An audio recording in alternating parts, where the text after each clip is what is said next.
Yun. What's up guys? Welcome back to another YouTube video. At sa video na to, pag-uusapan natin yung tinatawag na non-verbal communication. So kung paano ba siya magagamit in order for you to improve your dating life and also to assess women kung ano ba talaga yung interest level niya sa'yo.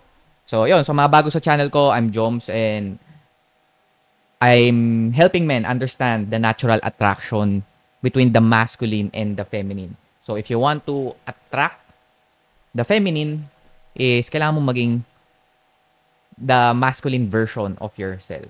So yun, and yun yung mga topics ng mga videos ko, and kung interesado ka to be your best masculine version, sabayan mo ko kasi andun din ako, papunta din ako doon na gusto ko ma-achieve yung masculine version ko. So sinishare ko dito sa channel ko yung mga nalalaman ko based on my experience, based sa mga nakukuha ko ring knowledge from other sources. So yun. So again, back to the topic. Ang video na to is about non-verbal communication. So first, ano ba yung non-verbal communication? Non-verbal communication, ibig sabihin, ito yung communication na hindi gumagamit ng words. Okay? Walang salita. Okay? Merong verbal communication in which yun yung words na sinasabi mo. Yung vocabulary mo. Yung, kumbaga, yung mga salita mo talagang sinasabi. And there's non-verbal communication in which yung mga action lang. Body language, tone of voice, mga ganyan. So, based on the sources, okay, na when it comes to dating, when it comes to women, sobrang importante ng first impression sa kanila. Merong misconception na, uy, yung first impression sa looks lang yan. Okay? Na dapat pogi ka, dapat makinis yung mukha mo, dapat malaki yung katawan mo, dapat perfect yung mukha mo. Alam mo yung kailangan perfect yung ano, yung mga looks maxer.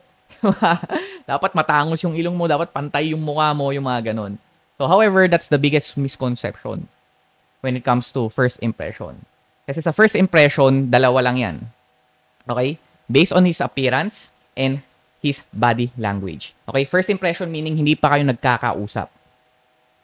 Nakita ka pa lang ng babae.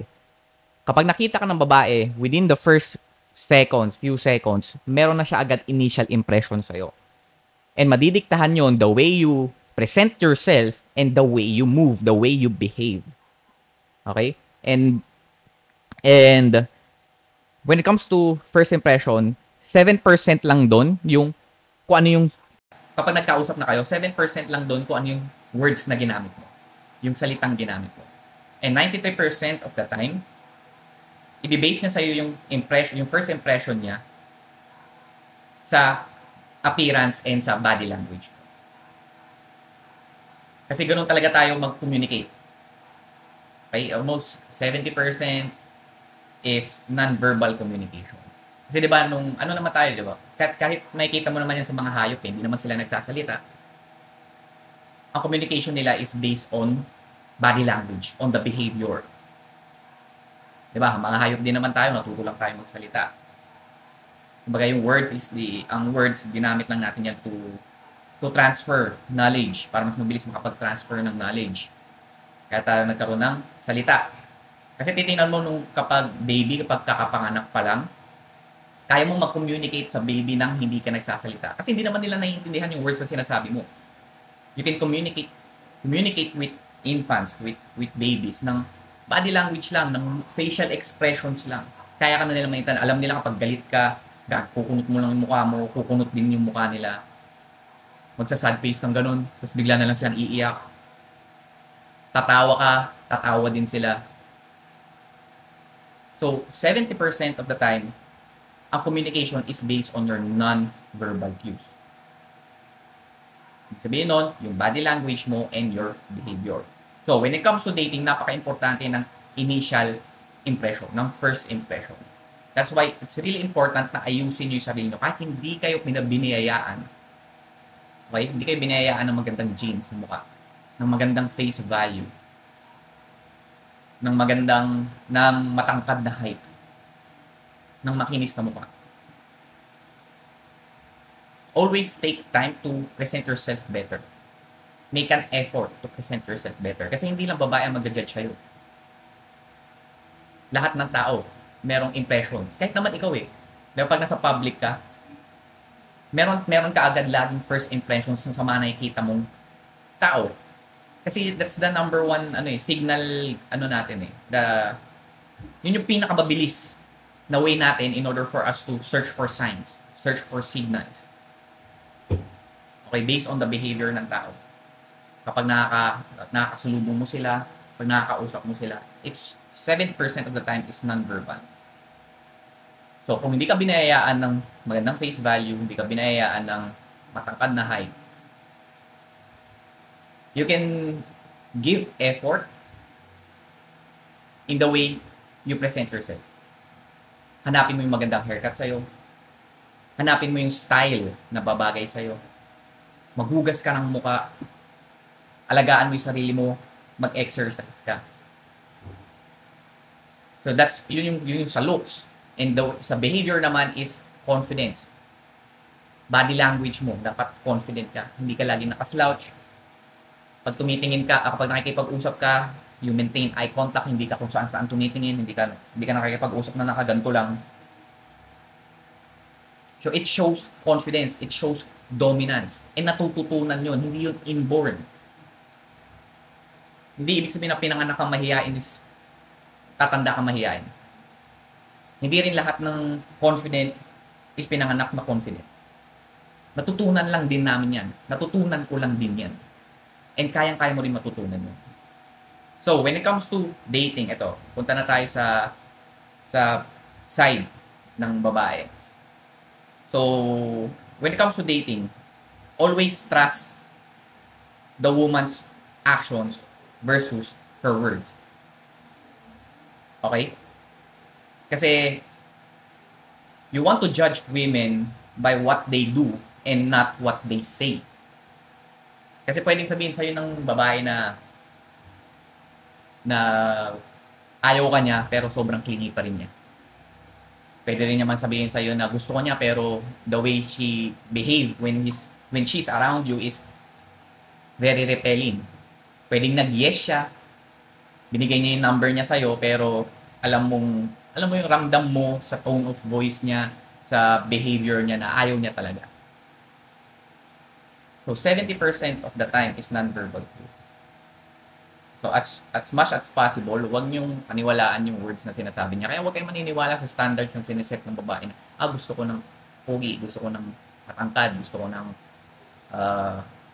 matangos ang ilong, gusto ko ng may kotse, ganyan. Kayang-kaya nila baliin yung words nila if na-feel nila na-feel nila attracted sila dun sa guy. Kapag interesado sila dun sa guy.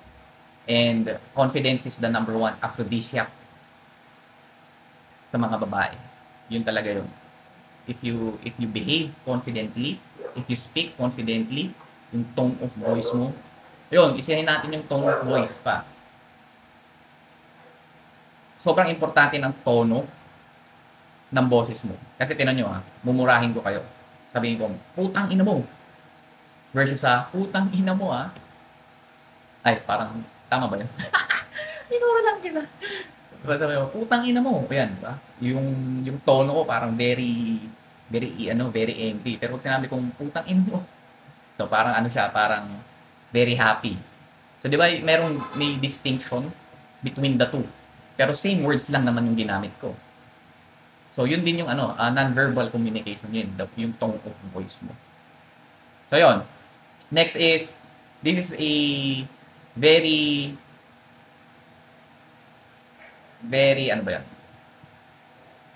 this is a good way in order for you to read for interest when it comes to women. Na women can tell you without words, kumbaga through their body language lang nila, na gusto ka nila. At kung ayaw ka nila. So, you can do this by just observing yung actions and yung behaviors nila towards you. Again, don't trust their words, trust their actions. If you feel na nire-repel ka nila, then most likely is nire-repel ka nila. Again, matalino ang utak. Kayang-kayang magbasa niyan ng non-verbal cues. Bata ka pa lang, sanggol ka pa lang, kaya mo nang bumasa ng non-verbal cues. Okay? So, don't trust their words, trust their actions. Okay? So, when it comes to dating, nonverbal communication is very, lagi siyang ginagamit talaga. Yun talaga yung basehan natin. So, the games of attraction, seduction, is typically executed on nonverbal levels of communication. So, ano yan? Pag sinabing nonverbal communication, body language, posture, yung gesture mo, facial expression, and your tone of voice. So, if you want to feel more confident, if you want to be more magnetic, more charismatic, kahit na hindi ka binayaan ng matangkad na height or pogi na looks, kayang-kaya mong i-improve yung nonverbal communication mo. Okay, again, ano lang yon? Body language, posture, your gesture, facial expression, and tone of voice. So, yung 5 lang yun. So, hopefully, nakatulong tong video na to on explaining sa inyo ano ba yung nonverbal communication.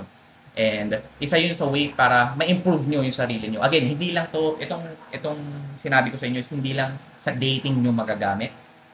Magagamit nyo rin to when it comes to building your wealth, building your network, sa career mo, kapag makikipag-usap ka sa boss mo. It's the way you carry yourself. Yung dating mo. Yun yung sinasabi ko. Di ba yun yung sinasabi ko sa inyo, daig ng may lakas ang dating ang pogi lang. So, kung hindi kayo pogi, kung sa tingin nyo hindi kayo binayaan ng magandang face value, matay na ilaw ko, then bawi tayo sa kaya natin kontrolin, which is your nonverbal communication, your behaviors. Okay? So hopefully nakatulong tong video na to. Again, sa mga torpe, sa mga palaging nare-reject, laging na-friend zone, at laging nababasted, meron akong on-demand video program na makakatulong sa inyo. Check nyo lang yung link sa description box. Andyan yung link. Check nyo na lang. May video din doon. In-explain ko doon sa inyo kung ano yung attraction inertia trigger. And also, sa mga bago sa channel ko, like, comment, and subscribe dahil binabasa ko rin yung mga comments dyan araw-araw. And kung meron ka pang extra oras, meron ako ditong video. Si YouTube mismo yung nag-recommend sa'yo niyan. Ibig sabihin, ginamit niya yung algorithm niya to know exactly kung ano yung mga videos na mataas yung interest mo and makakatulong sa'yo. So, panoorin mo rin itong video na to. So, yun lang. Hopefully, to see you on the next video. Let's go.